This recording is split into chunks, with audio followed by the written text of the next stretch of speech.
Well, hello guys, welcome to YouTube. It's aggravating that you guys don't subscribe to this channel. It's aggravating. So if you will, because I'm starting to geolocate you all and develop target packets on you, I want you to subscribe and hit the notification tab. Hey, I'm at my Sportsman's Warehouse. This is Heber City, Utah. We're all homeboys here.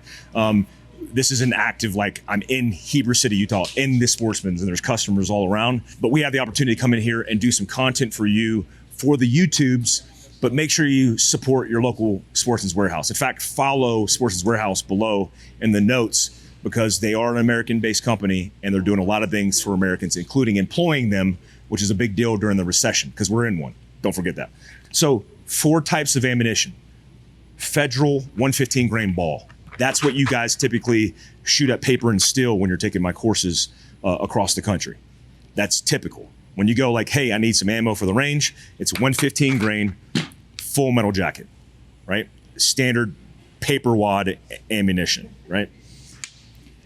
When we talk about self-defense, home defense, vehicle defense, we have different rounds that have different stats that don't mean a lot to you guys, but mean a lot to me, because I think a lot of people are choosing the wrong ammunition for self-protection. Let me give an example. I carry a 320 X-carry pistol, all times appendix carry with a Fieldcraft Survival holster. This pistol in my waistband, modified by Dave Mods, one of our official partners for our SIG gun that's coming out next year.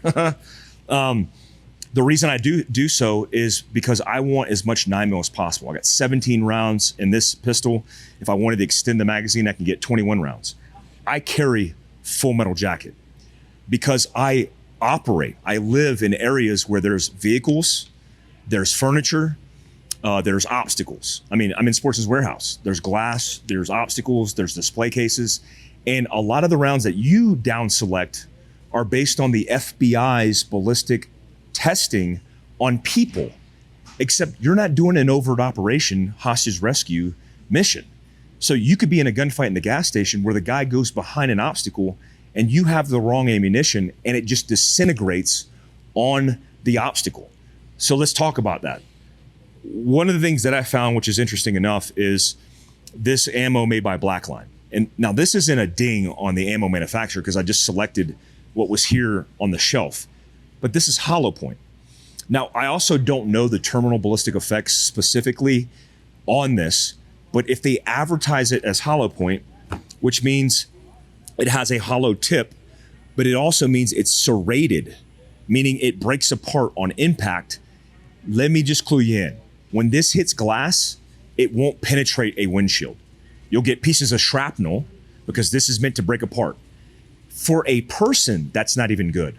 That's why synthetic bonded ammunition is best used in self-defense, because it holds the integrity of the round together, which displaces energy vertically. I don't want shards of metal ripping through the person and creating more damage, because I'm not looking for damage. I'm looking for terminal ballistic effects that puts the bad guy down. That potentially might not do it. That, when hitting a sternum of a man, might break apart into fragments and not enter their chest cavity. Doesn't mean it's not recommended depending on your application, but I would not carry it for self-defense. The next round is made by Novex. Novex, new revolutionary technology, which uses engagement extreme.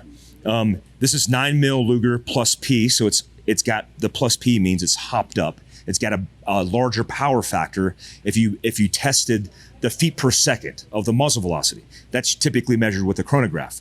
So you can see it right here, 1,800 feet per second, as opposed to these, which are probably in the realm of 1,300 feet per second. Yeah, 1,280 feet per second.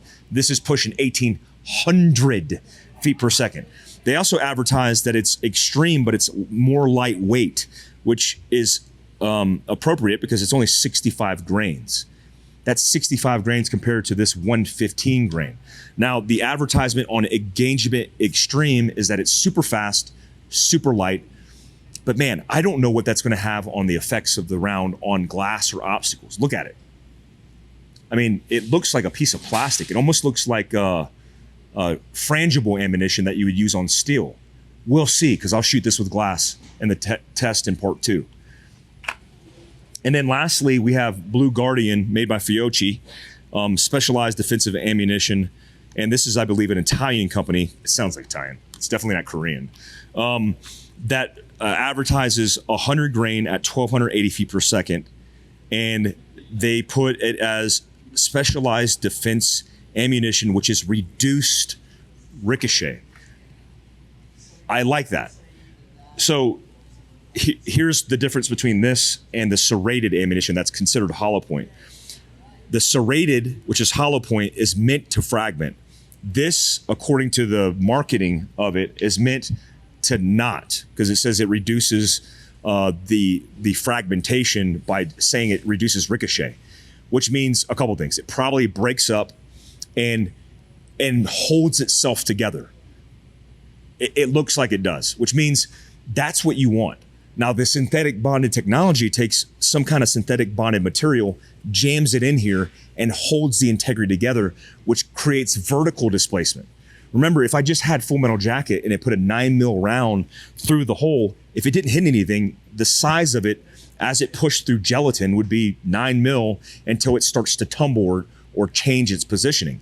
With this, when it impacts, because it's hollow on the inside, it displaces energy this way because it sprawls out and creates vertical energy and then still continues to push. This potentially might be good on a windshield, but I don't know. I don't know.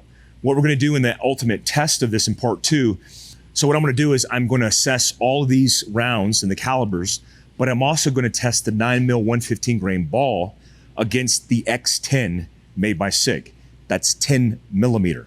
Guys, I appreciate your business. I appreciate you getting out there. We are all over the country with Fieldcraft Survival. We are pushing, training 10,000 people this year, 10,000 law-abiding citizens, and it's because of you. Without your support, we can't do this. Make sure you get out and train. It's one thing to talk about ammo. It's one thing to take pictures on your Instagram. But if you're not out there training, you're not getting better. Till next time, peace out.